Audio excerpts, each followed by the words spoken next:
Welcome to Stories That Sell, the podcast for business owners who want to create real connection through their content. I'm your host, Naomi Rose, and each week I will be speaking with an incredible person talking about their stories from behind the business. Not just what they do, but who they are. Because behind every business, there's a person, and the person is the reason people choose to trust you, buy from you, and recommend you. So in these conversations, we go a bit deeper than the surface level offers that you might have. We talk about the journeys, the decisions, the moments that shape them, and the stories that have built relationships, their reputation, and the way they show up today. Connection builds relationships, relationships build reputation, and that's what leads to referrals and real business growth. Let's get on with today's episode.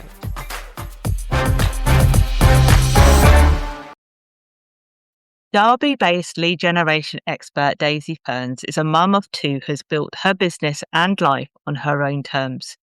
Before starting her business, Daisy was a secondary school teacher and later worked in university management.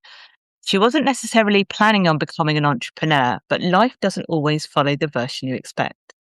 After becoming a mum, Daisy found herself dealing with years of sleep deprivation with a child who didn't sleep properly until the age of 4.5. That experience didn't just impact her personally, it forced her to completely rethink how she wanted to live and work. At a point where something had to change, she hired a sleep consultant, and that decision ended up shifting everything. Within weeks of returning from maternity leave, Daisy made a bold move. She retrained, left her job, and started her own business from scratch in the parenting space. What stands out about Daisy is not just what she's built, but how she's built it. With a degree in psychology and educational development, Daisy has a deep understanding of people, behaviour, and what actually leads someone to take action, something that now shapes the way she approaches business and lead generation. She didn't rely on big audiences, paid ads, or constantly being visible online. Instead, she focused on conversations, relationships, and taking action even when things weren't perfect. Alongside running her relationship-led lead generation agency, Daisy has built a way of working that fits around school runs, family life, and the reality of raising children.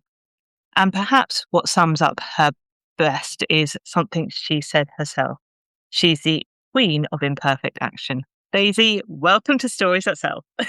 Thank you so much. And what a fantastic introduction. I was listening like, is this me? That's incredible. It is all 100% you. And, I really enjoyed doing the research for this podcast and finding out more about you, because we've been knowing each other for about 6 months or so. I've seen you online before then, but we've actually kind of got to know each other.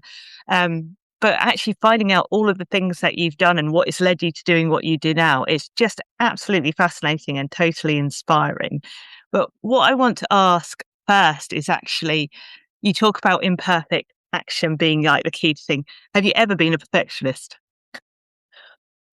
That's a really good question. And I probably would call myself, or would have at one point called myself, a perfectionist. But I think maybe as I've got older, I care a lot less about what people think. And, you know what it's like when you're busy as a business owner, when you've got family responsibilities, all of those kind of things. Sometimes either you have to do things imperfectly or they don't get done. So I'm just like, let's just get it out there. And I don't really care what if there's typos or if the colours are slightly off or that kind of thing. So yeah, I'm just a get on with it kind of person. Oh, I love that. I love that you kind of like you're a self-confessed non-perfectionist, which is lovely. But I am. Yeah. But I think, has that just come since you've become a mother and become your own business owner, do you think? Or is that something that you kind of, there was a shift at some point in your career? I think it's since I became a mum, actually. I remember when I used to work at the university, I think I'm the least scary person ever, and I'm really approachable. This is my version of myself. But apparently, people at the university used to say they were terrified of me because I had such high standards and because everything was absolute perfection. And then I came back after maternity leave with my daughter, so that's over 10 years ago now. And I think maybe I became more human at that point. Your priorities change, though, don't you? When you have different things going on. Yeah, I mean, I've never ever, obviously, I didn't know you before university and before children, but I never have ever thought you were scary in any way sense. No, So, me neither, to be honest. I think it was perhaps the standards and yeah, the perfectionism perhaps that people kind of were a little bit intimidated by that. I don't know. And like I say, that's not me or not how I would ever want to come across at all. But yeah, I think it's things have changed as I've got older, as my family life's changed, as my priorities have changed. And now my output is still massive, but the perfectionism has definitely changed. well, from the outside looking in, I would still say what you're doing out there is absolutely fabulous, and I wouldn't see the imperfectionisms anyway. So I'm absolutely in awe of what you do. Thank you. Um, Obviously, it was becoming a mum that really inspired you to kind of get into business in a way, which is a really interesting one because a lot of people do get inspired by becoming a parent to start business. What was that like for you? Because obviously, you were going through a time of really long-term sleep deprivation as Mm. well, which obviously clouds judgment. And I'm not a parent, so I can't understand what that kind of pressure must be like. But what was there something where you kind of went, I could do this when you were kind of thinking about how I could actually change sleep? Was there something that kind of triggered that moment? Yeah, it was hiring somebody to help us. And people say this, don't they, all the time about like that pivotal moment. But it was genuinely life changing for us. We'd gone from a child who was up at least 5 times a night. We'd have crying at for hours every night at 2 a.m. sort of thing. She wouldn't go down. It was awful. Absolutely awful. And I even crashed my car once because I was so sleep deprived. Mm. It was really, really bad. Never even thought I could do anything about it. And then I had my son, and we're in the pandemic, and things had to change. And we went from having this child who never ever slept to having a child that slept, 10, 11, 12 hours a night. And it was truly life changing. I'd never really thought about having my own business because of the kind of whole security thing about it, and working in teaching and then at a university, that the job security and the benefits, that kind of thing. But as a lot of business owners, I'm sure will agree with, you kind of always feel like there's something more, that you're capable of more. Didn't know what that was though. So then when we hired somebody, and then I was like, I'm going to do this, and yeah, at that point, that was when I decided I was going to leave my job. And I think, I mean, it was the right thing to do 100% anyway, but with having 2 children, COVID, homeschooling, a newborn, starting a business, it just well, it could have worked. Of course, it could have worked. It worked for thousands and millions of people. But for us, it just wasn't working. Yeah.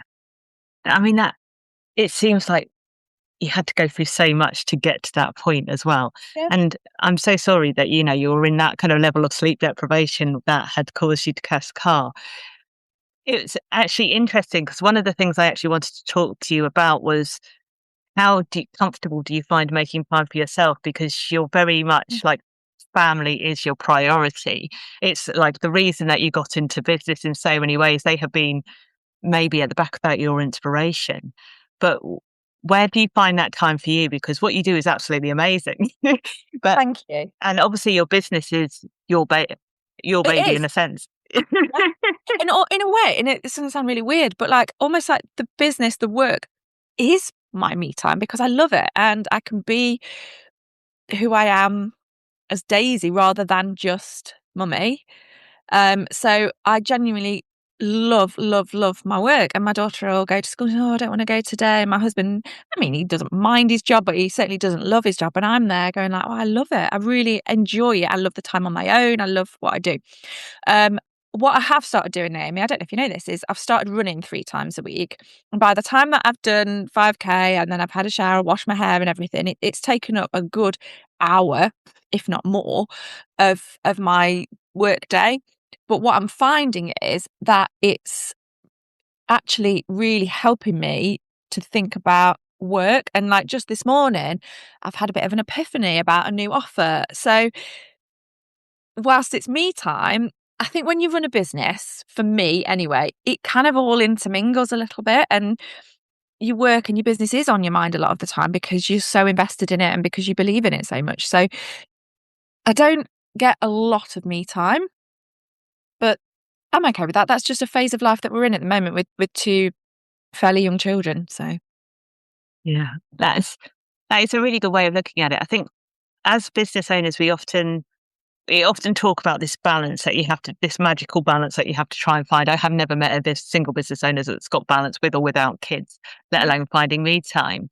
But I'm very similar in a sense of my business is my happy place. It's like the place where I can literally work for hours and suddenly realize it's 9 o'clock at night and I haven't moved off my chair. But because I've just been enjoying doing what I'm doing. And there is something to be said for that, where we're kind of almost conditioned to think that we need to step away from our business because that's what we need. And that's, I absolutely do agree with that. And I, on the running front, actually, there is so much positivity because I have a non-negotiable of where I train every single day in one way, shape or form wow. because and my mum goes, you train too much. And I'm like, but mum, this is so much deeper than just exercise. For me, it's mentally, I work so much stuff out when I'm physically moving my body, whether that's through balance or weights or cardio, one of those things. Yeah. But it's the best way for me because at the minute I would if I got up and sat at my desk, I would probably sit here for about an hour and faff about on Facebook. Yeah. So that is like that. So I absolutely completely agree that I spend a lot of time doing business while I'm working out. It's funny, isn't it? It's really funny. And I've never been somebody that's been interested in exercise whatsoever. So it's quite new for me. But actually, I'm making that non-negotiable. If it Yeah. means I have to do an extra hour's work or something in the evenings to catch up, which I'm learning now to balance things more. I've got an amazing team, but that actually, especially in my work day, at the start of the work day as well, that really does set me up for the day. Yeah. Yeah. I love that. With all of your kind of going into being a sleep consultant Mm. and all of that expertise, has that taught you about how to prioritize like sleep and rest as part of being a business owner as well? No. Not at all. Oh gosh, it's one of those like practice what you preach, isn't it? With the lead generation as well. More often than not, if I have a day that's back to back full of meetings, my own lead generation is what falls off the bottom because, and I know that's really bad. It's terrible, and I really don't I don't preach that at all. But when you're in it, especially with the children, when you're emotionally involved, or when, now my daughter's 10, she doesn't go to sleep till about 9 o'clock every night. And therefore, the only time I actually get to spend with my husband on our own is after 9 o'clock. So it is really, really difficult. And the other thing that I like to do is I like to get up at 5:30, not because I want to get up at 5:30, but because it then gives me some time to get myself ready to have a cup of coffee and kind of prepare for the chaos of the day. And sometimes I even get 10 minutes reading my book. So, and to be fair, I do get a decent amount of sleep. I do. Now, we're very lucky now that the children sleep well. But I think what you should do and what you actually do in your own life when you're emotionally involved, when there's other aspects like children, I think it's actually quite difficult to do that consistently. Yeah, I I can completely concur with that one. And also, you want to prioritize your clients because you want them to get better results often than you do, right? Yeah. Yeah, to be fair, I am good at I work kind of around school hours, so 9 till 2:30. Yes, sometimes I'll log back on again for an hour in the evenings to complete stuff, but I do try to compartmentalize the client work, but that doesn't mean, like and like a lot of people know, it doesn't mean that it stops you from having your business at the back of your mind. Yeah. Yeah. What made you go down the route of lead generation? Because for a lot of people, they're like, oh, can't stand it, don't like it. Why do you love it so much, Daisy? What is it I'm in it for talking you? to people. The only thing, Naomi, that I ever got in trouble at school for was talking too much. So I'm just, and you said on something on a call that we were on this morning about something separate, you were like, I used to hate small talk. And a lot of people, a lot of business owners that I speak to hate small talk. I love it. So what made me go into lead generation? So as you mentioned, I had the sleep business. It went really well. I quite quickly hit a ceiling of being booked with one-to-ones, put my prices up quite a lot, whereas I was at one point one of the most expensive sleep consultants. I then because, and you might know this already, it's been in the news recently, there's a lot about unsafe practices because it's not a regulated industry. So what I wanted to do was create a course that was really quite standardized and rigorous, and I had that accredited to train more sleep consultants. So I had the training program, and people, so I was in some masterminds, and people would say to me, always really busy with it, and your lunches always sell out, that kind of thing. How do you do it? And I just said, I don't know really. I just talk to people. I enjoy talking to people. I listen. I remember what they've said. And for me, that is the absolute backbone of business, of sales, and of lead generation. So a couple of people along the way just kind of said, can you do this for me as well? Can you do this for me? And I said, yeah, of course I will. Because genuinely, it really lights me up. I feel like it's my zone of genius. And then Lisa Johnson said, can you do it for us? So I was doing it for Lisa as well. And Lisa was the one that said, why are you not doing this full time? And it took for her to say that for me to be like, why am I not focusing on this? It genuinely is where my heart lies. So that is really how I got into it. And I think that just talking to people and understanding where they are, what their problems are, where they want to be. And it's not just about, though, listening for what you want to hear in order to sell them something. Even when I was at the university, I was the student recruitment manager responsible for the UCAS fairs, that kind of thing.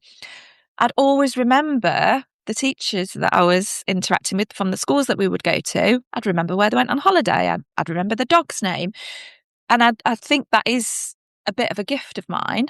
I'm not so good with faces, though, but remembering details about people, I think, yeah, it's just what I really, really enjoy. And thankfully, I've got a team that love it as well. Yeah. It's so interesting because actually it's the small details that you remember that go so far. I often used to say this when I worked back in corporates, where I often encourage my teams to send little thank yous to other people that have done a really good job in different teams, because they're big organizations and they would encourage that. And actually, it wasn't about the reward itself. It was about the fact that you remembered them and you noticed them and they felt seen. And it didn't matter if it was a tenner or if it was just like a thank you email to the boss. That value of that connection was so much more powerful. And actually, people, I mean, you've done psychology as being part of your degree as well, hasn't it? So obviously there is something about people that you find really interesting as well. I loved it. I loved it. Yeah, absolutely. And that's what I used to teach as well, psychology. I was a psychology and sociology teacher as well. So yeah, I absolutely love it. Yeah. Did you find that was really helpful when you went into like the sleep business as well? Because obviously, Yeah. I bet it Yeah. kind of set you up for that success in a way. One of the modules that I used to always choose to teach was biological rhythms. So it was all, yeah, absolutely, that all about the hormones that are involved, about the nature versus nurture, those kind of things. Yeah, absolutely, it helped. Absolutely, it did. Ah, that is so interesting. Do you find now this? I'm going off piece of what my questions were, but I'm kind of getting into the understanding of the relationships between how you develop that. But do you find that actually even those hormonal changes and all of those biological things actually sometimes affect the buying decisions when it comes to lead generation? I mean, it's obviously difficult to tell when you're on the other end of it, but I know how much emotion impacts on buying decision. Yeah. And obviously hormones affect emotions a lot of the time Yeah. anyway. But do you find that there are cycles of things or how things change? I'll just be interested from. Gosh, I genuinely, I don't know is the answer to that. And I'd rather say that than just make something up for you. I don't know. But now you've made me want to go and find out. But I imagine there will be. I absolutely imagine there will be. There'll be, because obviously when you're happy, endorphins are released. So I am quite sure that there will be some form of hormonal or at least biological changes that happen around buying decisions. I'm quite sure of that. Right, watch this space. I'm going to go and find out. Ooh. Oh, I can't wait to find out. I'd be so fascinated because Yeah. actually you're right. Because when people are feeling really good about themselves and they're in that right frame of mind and they feel like they can achieve, which is actually usually the biggest barrier for why people don't buy. It's not the fact that you haven't got a great product; it's that they just don't believe they're going to actually get the success from it. They're more likely to go down that route. And we're in this kind of era where people are realizing that business can be fun instead of just serious. But there is something to be said for that, because we feel like they should be in separate categories. And actually, your whole ethos is about blending those two things together, really, so you can have the best of both worlds. So yeah, do you find that, like, when people do events or do things where they are generally not necessarily really heavily business focused, that their sales actually are reflected by that then when it comes to their lead generation? Yeah, I think so. I think when people are human, rather than everything being copy and paste AI, and this is, I mean, it's kind of going off the topic of the question a little bit more now, but this is something that we really, really focus on, that we don't have everything scripted. So, for example, if you were my client and we were going to be welcoming your new followers and starting conversations with them, we aren't just like, hey, thanks for following, how are you, tell me about your business, kind of thing. We actively try and look into the person. What are they all about? What is their business? How did they get into it? We kind of try and find out a little bit about the story. Yes, it takes longer, but actually the responses then that we get back and the conversations that are started because of that are much, much more than just a kind of a copy and paste type thing. So I think it's really important to be personable and to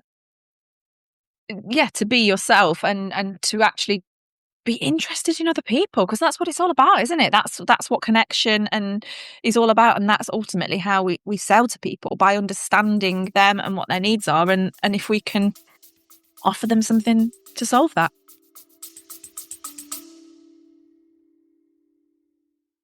Just taking a very short break to tell you about something I've got that I absolutely love and think you will love too. Now, I know how many of you hate creating content, and it's my area and zone of genius. That is exactly why I've created my really fun filming days. And yes, content can be fun. So if the thought of creating reels makes you cringe, or you are sitting there wondering what on earth to film, this is exactly what you need.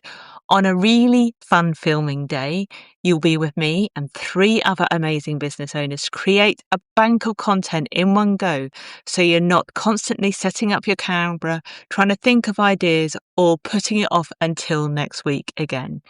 In just 3 hours, you'll leave with over 60 reels and 30 photos that can be used over the next 3 months, and reused and repurposed however you want. And I have got sessions coming up all over the UK. To find out more, check out the link in the show notes, or just drop me a message with the word fun and I'll send you the details. Yeah. It's interesting because obviously we're now in this kind of AI digital era where you basically could go about your day and not talk to anyone but a machine if you wanted to. I mean, I grew up in the era where it was cool to hang out down the phone box and we didn't have mobile phones. You'd go out on your bike and you used to go and play knock and run, right? That was the era. So conversation, and I lived in a village.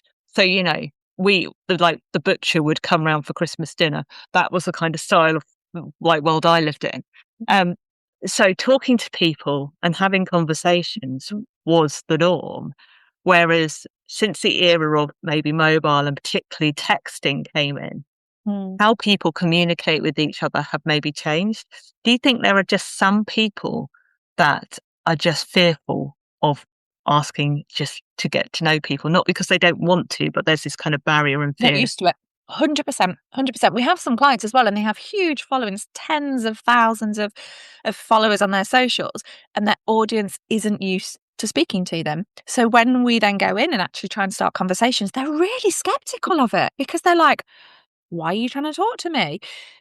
And I don't like that. I really don't like that, because I think that's the whole point of social media, is to be social and talk to people. And another thing that I'm not a huge fan of, and I think this might divide opinion here, is things like ManyChat and the auto DMs. Because I guess if you're getting hundreds of followers, hundreds of comments on your stuff, and you can't physically respond to them all, that's different. But just the average business owner, reply to people, respond to people. And funnily enough, I was just before we came onto this, creating some content around when people just drop links or drop a copy and paste message and leave people to it. I just don't think that's very good service. It's like when, if you're in Primark and you say, "Oh, where's the swimsuits, please?" And they just say, "Oh, over there," versus, going into a high-end shop and it's an experience and the service that you get from the moment you step through the door.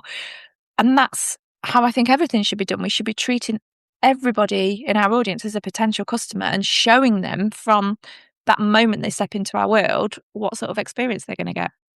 I've gone off on a Yeah. tangent now. I'm really sorry, but I'm No, passionate it's about fascinating. it and about speaking to people. And yeah, It's it is really fascinating. I find this, I could talk to you about this for hours, Daisy, because I think maybe it we'll have to is take it really, offline. yeah, we have to. But people and the small talk. So I moved up from Cambridge to North Yorkshire, and I was very much in the like half an hour outside of London where I could. This is a true example. I could get the dog on a half-hour walk in 25 minutes. That would be get round, get it done, sorted. Now here, I have to allow for 10-minute extra chat time, like on a Right. walk, because people are generally not just saying good morning. They actually stop and have a conversation with you, like someone stops me on the walk and just say, just, isn't this amazing? We are out in nature. We're by the river. Look at the blue sky. Can we get any more lucky? That is that kind of attitude. Yeah. And here it's very natural Mm. where I was in Cambridge. And I mean, I had a cafe. So, and thankfully I had a really good community. So small talk was definitely part of that. But it is just being able to have that conversation and be completely natural.